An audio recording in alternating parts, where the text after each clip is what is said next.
उत्तर प्रदेश विधानसभा चुनाव 2022 में हम आए हुए हैं महिलाबाद। यहाँ पर समाजवादी पार्टी के प्रत्याशी सोनू कनौजिया से बात करते हैं। सोनू जी, आपका स्वागत है हमारे चैनल में। बहुत बहुत धन्यवाद।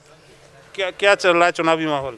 चुनावी माहौल बहुत अच्छा चल रहा है। और पहले मैं आपको बताना चाहूँगा, इस मलियाबाद विधानसभा में मैं सोनू कनौजिया जी का छोटा भाई हूँ, मोनू कनौजिया, जो वर्तमान में सभासद हूँ।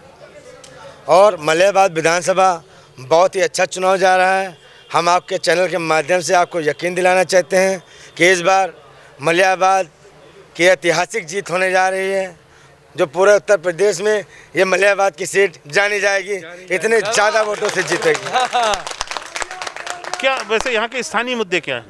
स्थानीय मुद्दे सबसे बड़ा ये है साड़ों का, जो गांव में आज मैं पिछले 2 महीने से डेली रात में चुनावी प्रचार कर रहा हूं, जो मुझे रात में 2 भी बज जाता है, 1 भी बज जाता है, लेकिन जिस गांव की तरफ से निकलूं तो मुझे सन्नाटा नजर नहीं आता है। किसान भाई हमारा लाठी लेकर खड़ा रहता है केवल साड़ को हाँकने के लिए। सही बात है। दिन भर वो किसानी करता है, हल जोतता है, और रात में उसको सोने को नहीं मिलता है, रात में उसको चौकीदारी करनी होती है साड़ों की। अगर यहाँ से आपकी पार्टी जीत जाती है तो आपको क्या लगता है इसका क्या सोल्यूशन होगा? इसका सोल्यूशन ये हो, सारे साड़ों को योगी जी के साथ में भेज दिया जाएगा गोरखपुर।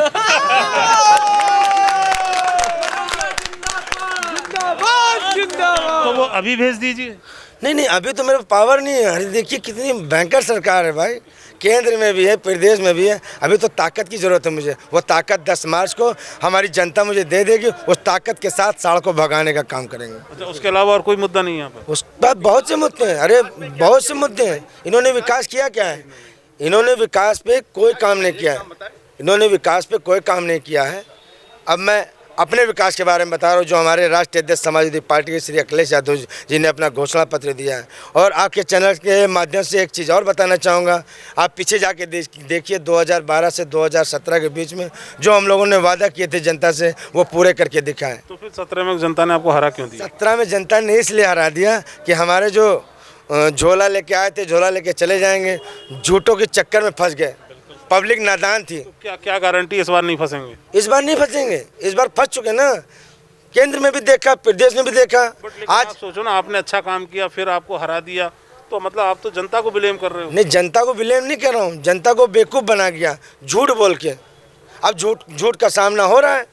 अब झूठों की सरकार नहीं चाहिए। जनता सब तिराई हो रही है। आज मैं गांव निकल रहा हूँ, आज मैं जा रहा हूँ, और आप देख रहे होंगे ऐसा कोई दिन नहीं जा रहा होगा जिस दिन भाजपा के प्रत्याशी खदेड़े न जा रहा हो, जिस दिन भाजपा के सांसद खदेड़े न जा रहे हो। मुझे एक दिन ऐसा बता दिए कि जिस दिन खदेड़े न जा रहा हूँ। तो इस बार उत्तर प्रदेश से सारे भाजपा के जो भी प्रत्याशी हैं सारे खदेड़े जाएंगे। अच्छा, आप इस यहाँ पर विकास को मुद्दा मानते हैं? बिल्कुल मानता हूँ। तो आपको नहीं लगता कि इंफ्रास्ट्रक्चर अच्छा हुआ है पिछले 5 वर्ष में? नहीं, 5 वर्ष में यहाँ तो कुछ भी नहीं हुआ। मलियाबाद विधानसभा में हर आदमी रो रहा है। ये केवल क्या किए, 5 किलो राशन ले लो और घर में बैठ जाओ चुपचाप का, वही गाना गा रहे। अब इनका वीडियो भी चला है, 5 किलो राशन खाएंगे, और एक नारा ये चला रहे, अरे जो मतलब सबके हैं, राम सबके हैं, राम किसी उनके नहीं है। केवल जो ये गाना बजा रहे हैं, जो राम को लाए हैं हम उनको लाएंगे। अरे राम को लाने की किसकी औकात है?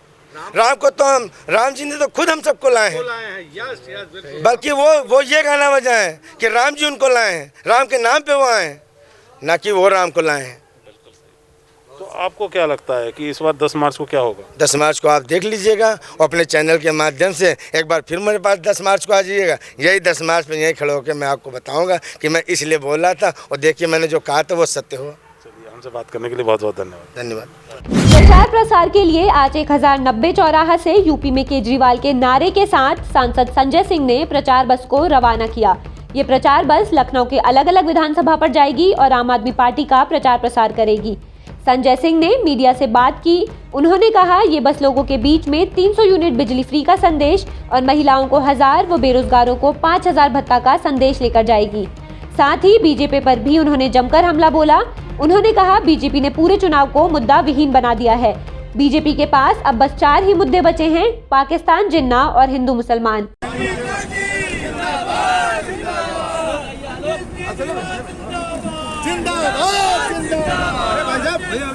नदी पे ऐसे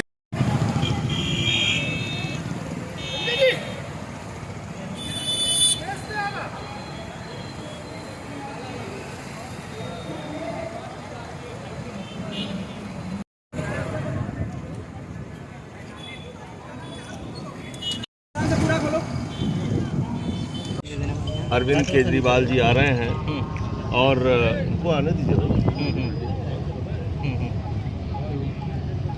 आ रहे हैं और इसी को लेके आज लखनऊ में अलग अलग जगहों पे मीटिंग्स हैं, मध्य क्षेत्र में, सरोजनी नगर में, पूर्वी क्षेत्र में, और यहाँ पे ये जो हमारी बस है यूपी में भी केजरीवाल, इस नारे के साथ हम जनता के बीच में अपना संदेश लेकर जा रहे हैं। 300 यूनिट बिजली फ्री का संदेश, माताओं बहनों के लिए प्रतिमाह 1000 रुपये की सम्मान राशि का संदेश, 5000 रुपये बेरोजगारी भत्ता नौजवानों को प्रतिमाह देने का संदेश, 10 लाख सरकारी नौकरियां देने का संदेश, पुराने बिजली के बिल बकाया माफ़ी का संदेश। तो ये जो तमाम बुनियादी मुद्दे हैं इनको जनता के बीच में लेके जा रहे हैं, और जिस प्रकार की नफरत की राजनीति भारतीय जनता पार्टी कर रही है उसके खिलाफ भी लोगों को जगाने का काम करेंगे। आज इस पूरे चुनाव को बीजेपी ने मुद्दा विहीन बना दिया है। 4 ही उनके पास पुराने कैसेट हैं, पाकिस्तान जिन्ना, हिंदू मुसलमान, वही बंगाल में बजाते हैं, वही बिहार में बजाते हैं, वही यूपी में शुरू कर दिया, 80-20 शुरू कर दिया इन्होंने। मैं पूछना चाहता हूं आदित्यनाथ जी, जो नदी के घाट पर लाशें मिली कोरोना के समय में, जिनको चील कौवे कुत्ते नोच रहे थे, वो 80 में आते हैं, 20 में आते हैं? हमारी सुहागिन महिलाएं शिक्षा मित्र की, जिन्होंने सिर मुड़वा के तुम्हारे खिलाफ प्रदर्शन किया, वो 80 में आती हैं या 20 में आती हैं? वो हाथरस की गरीब बेटी जो रात में 2 बजे जला दी गई, वो किसान जो सड़कों पर 1 साल तक बैठा रहा, 750 किसान शहीद हो गए, ये सब 80 में थे या 20 में थे? ये सवाल भारतीय जनता पार्टी और आदित्यनाथ जी से हम कहना चाहते हैं। तो इसलिए जो आज एक नफरत का वातावरण बनाया जा रहा है, यूपी के लोगों से हम ये कहना चाहते हैं, जाति धर्म के नाम पर नहीं, शिक्षा, स्वास्थ्य, बिजली, पानी, बुनियादी मुद्दों के नाम पर। हाँ जी, क्या नाम है आपका? मेरा नाम उपेंद्र वाजपेयी है। अच्छा, किसको वोट करेंगे आप? भाजपा को। अच्छा, कोई खास कारण? भारतीय जनता पार्टी को वोट देने का खास कारण ये है कि पिछले 70-75 सालों में पहली बार ये राष्ट्रवाद और हमारी भारतीय संस्कृति का जो उन्नयन हो रहा है वो पहली बार हो रहा है। इसके पहले हमेशा भारतीय संस्कृति को नीचे गिराया गया है और राष्ट्रवाद को नीचे गिराया गया है। गद्दारी ज़्यादा हुई देश के साथ काम कुछ नहीं हुआ। बाकी जो लोकल इश्यूज़ हैं उनको छोड़ दीजिए, लेकिन देश को आगे बढ़ाने का काम पहली बार हुआ है, इसलिए वोट करेंगे भाजपा को। हमारे साथ एक महिला भी है। बहन जी, क्या नाम है? अलका अग्रवाल।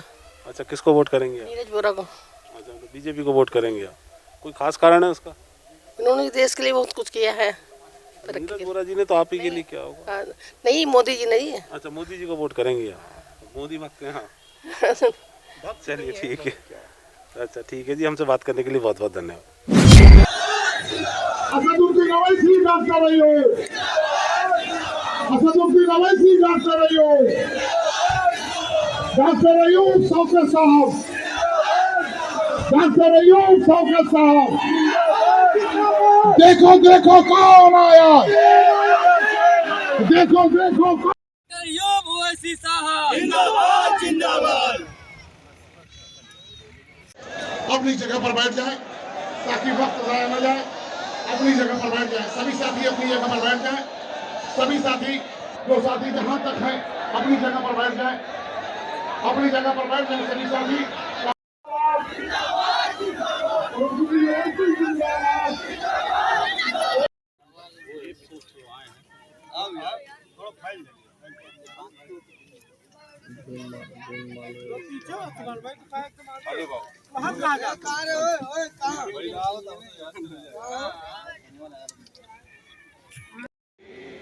कांग्रेस भी थी, और जो कुछ मैं कह रहा हूँ वो हर चीज रिकॉर्ड में यूट्यूब पर शामिल है, मौजूद है, आप देख ले सकते हैं। जब CAA का काला खान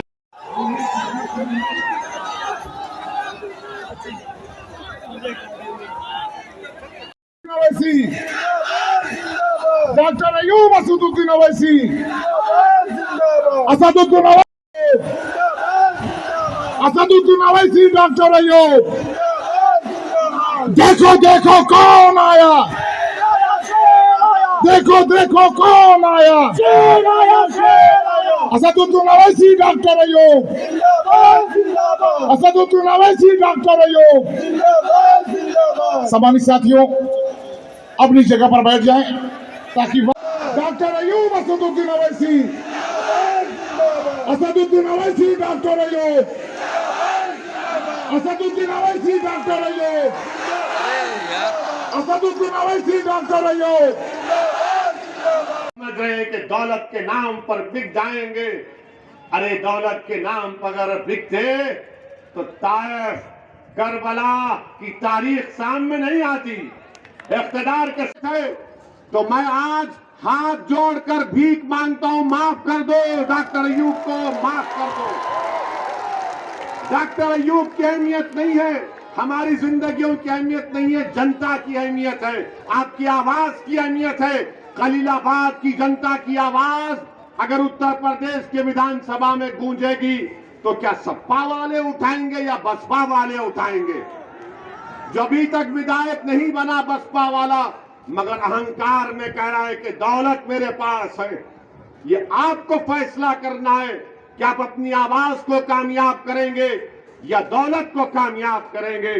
आज डॉक्टर अयूब का रिकॉर्ड आपके सामने है। यकीनन हम मुख्तलिफ सियासी पार्टी के हैं, मगर मैं फिर से दोहरा रहा हूं, क्या चीज है जो मुझे यहां पर लाई? दौलत नहीं लेकर आई, मेरा सियासी मफाद नहीं लेकर आया। मैं देख रहा हूं कि उत्तर प्रदेश में 22 बच्चों को CAA NPR NRC में गोली मारकर उनका कत्ल कर दिया गया। मैं देख रहा हूं, आप देख रहे हैं कि जेलों में डाल दिया गया। मैं देख रहा हूं कि एनकाउंटर के नाम पर किसको निशाना बनाया गया। हम देख रहे हैं कि वो बच्चा कासगंज का पुलिस स्टेशन में उसको मार दिया गया। हम देख रहे हैं कि कानपुर में 80 साल बूढ़े को दाढ़ी को खींचा गया, उसके मुंह पर पेशाब कर दिया गया। अरे जब तमाम दुश्मन एक हो गए तो क्या ओवैसी और डॉक्टर अयूब एक नहीं हो सकते? होना भी चाहिए, होना भी चाहिए, वक्त का तकाजा है। आप अल्लाह से दुआ करिए कि अल्लाह हमारे दिलों को और मिला दे। उत्तर प्रदेश विधानसभा चुनाव 2022 में आज हम एक ऐसी शख्सियत के साथ आए हुए हैं जो किसी परिचय की मोहताज नहीं है। उत्तर प्रदेश विधानसभा के अध्यक्ष श्री हृदय नारायण दीक्षित जी, सर आपका स्वागत है हमारे चैनल। बहुत धन्यवाद आपके चैनल का कि आपने हमको बुलाया। सर चुनावी माहौल के बारे में क्या कहना चाहेंगे? उत्तर प्रदेश में चुनावी माहौल में इस बार भारतीय जनता पार्टी और उसके कार्यकर्ता नेता जिस तरह से युद्ध लड़ रहे हैं उससे ये पक्का है, हर तरह से किसी भी दृष्टिकोण से आप जांचिए तो ये चीज़ बड़ी पक्की दिखाई पड़ती है कि भारतीय जनता पार्टी 300 से ज़्यादा 323, 325 इसके आसपास सीटें जीतेगी, ऐसा मेरा अनुमान है। सर काफ़ी विरोधियों का कहना है कि योगी जी की सरकार में लॉ एंड ऑर्डर तो अच्छा हुआ है लेकिन हिटलरशाही हो गई है और इसकी तुलना वो लोग इमरजेंसी से करते हैं। आपने तो इमरजेंसी कांग्रेस द्वारा थोपी हुई देखी हुई है, तो आपको क्या लगता है? इमरजेंसी से इसकी तुलना करना हास्यास्पद है। इस समय कोई भी कार्यकर्ता किसी छोटी पार्टी का हो, 2 जिलों की पार्टी को हो, अपने यहाँ 2 जिलों वाली पार्टियाँ भी हैं कि उनका प्रभाव 2 ही जिलों में है। कुछ पार्टियां ऐसी हैं जो 1, 2, 1.5 जातियों को मिलाकर बनती हैं। ऐसे सारे लोगों को इस समय विचार अभिव्यक्ति की असीम आज़ादी और इमरजेंसी में विचार अभिव्यक्त की आज़ादी ख़त्म हो गई थी, लिखा पढ़ी में ख़त्म हुई थी। भारत के संविधान के अनुच्छेद 352 में इमरजेंसी का उल्लेख है और इमरजेंसी जैसे ही लगाई जाती है वैसे ही हमारे आपके पत्रकारों के अधिकार, पत्रकार लिख नहीं सकते थे, हजारों पत्रकार भी जेल में थे। तो एक ज़माना वो है, उससे तुलना कैसे हो सकती है जहाँ पर पूरे देश का मुंह सिल दिया गया था और जो भी कुछ बोलता था तो उसे जेल भेज दिया जाता था। हम तो पूरा 19 महीना, 19.5 महीना जेल में रहे हैं और उन दिनों अखबारों में केवल अफसरों के बयान छपते थे और अफसरों की पत्नियां कहीं कहीं कार्यक्रम की अध्यक्षता करती थीं, साग भाजी प्रदर्शनी जैसी खबरें होती थीं। तो ये तो कहना गलत है कि आपातकाल जैसी स्थिति है और जिसे वो हिटलरशाही कहते हैं ये भी गलत है। लेकिन हिटलर ने भी आपातकाल लगाया था जैसे यहाँ श्रीमती गांधी ने लगाया था। 2-4 साल आगे पीछे की बात थी, 1933 के आसपास हिटलर ने जर्मनी में आपातकाल लगाया था, बिल्कुल वैसा ही जैसा भारत में आपातकाल आदरणीय श्रीमती इंदिरा गांधी जी ने लगाया था।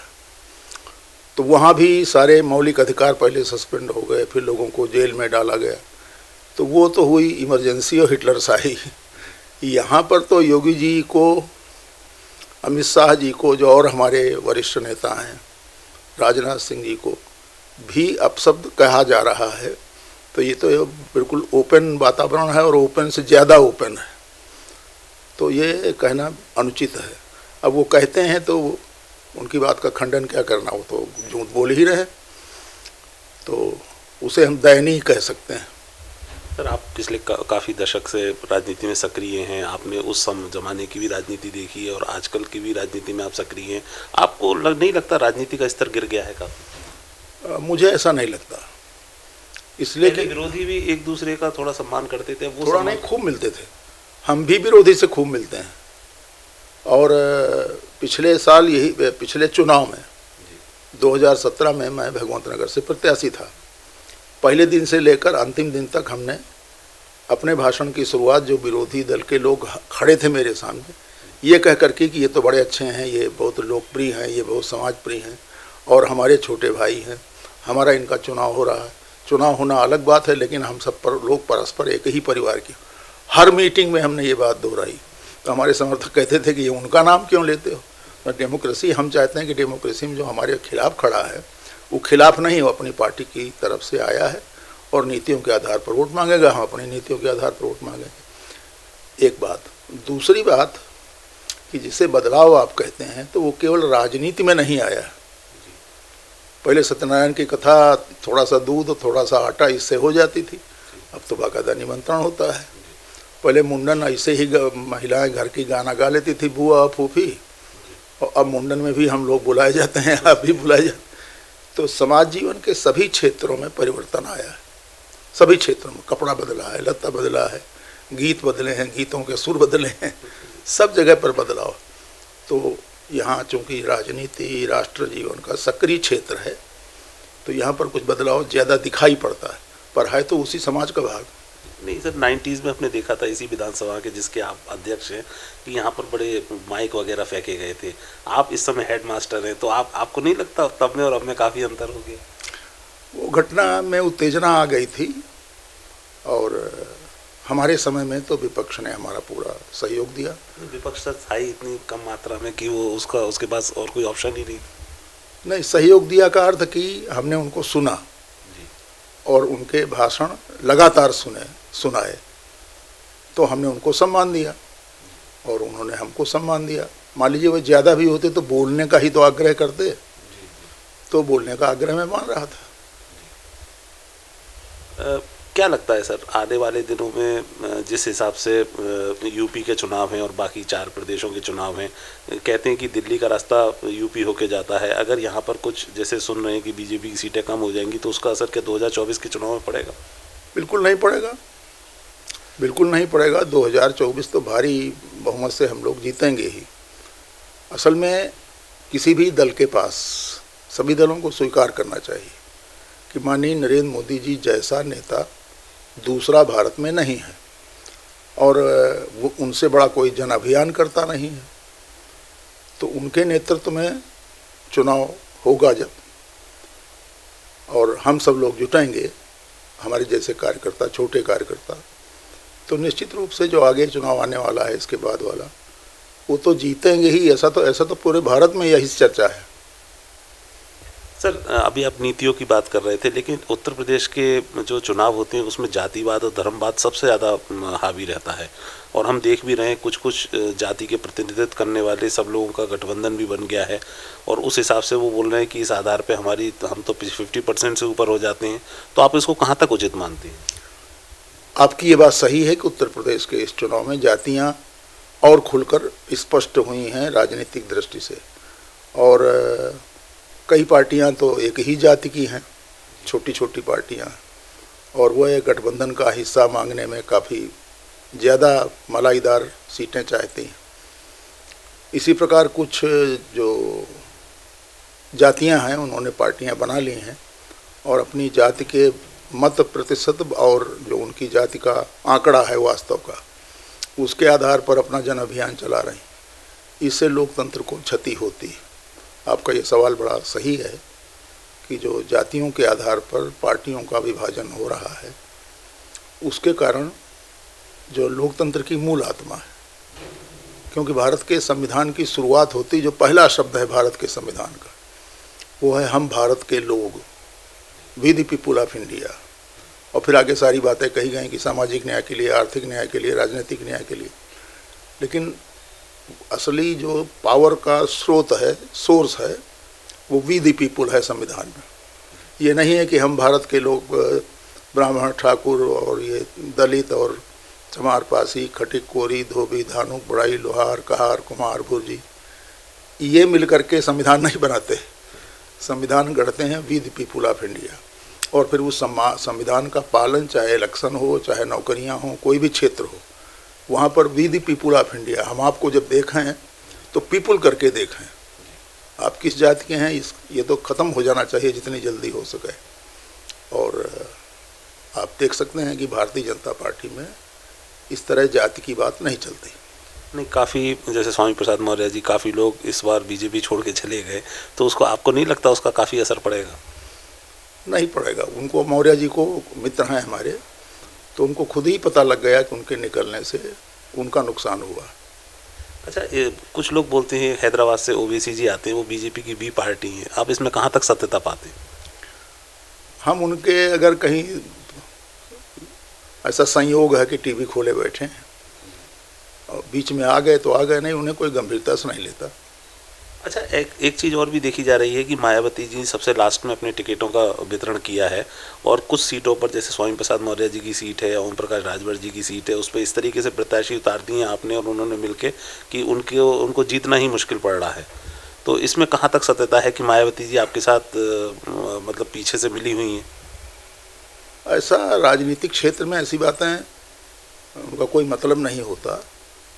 और अभी आपने कहा कि आपने और उन्होंने मिल करके उम्मीदवार खड़े कर दिए, तो हम तो राष्ट्रीय पार्टी हैं, मायावती जी की पार्टी भी उत्तर प्रदेश में है, तो उन्होंने अपनी रचना के अनुसार सीट जीतने के लिए प्रत्याशी खड़ा किया और हमने भी प्रत्याशी खड़ा किया और हम लोग जीतेंगे। 10 मार्च को क्या होगा सर? 10 मार्च को भारतीय जनता पार्टी पूरे उत्तर प्रदेश के जनमानस के साथ होली के रंग में सराबोर होगी। जो विजय का रंग है, उसके बाद होली। हमसे बात करने के लिए बहुत बहुत धन्यवाद।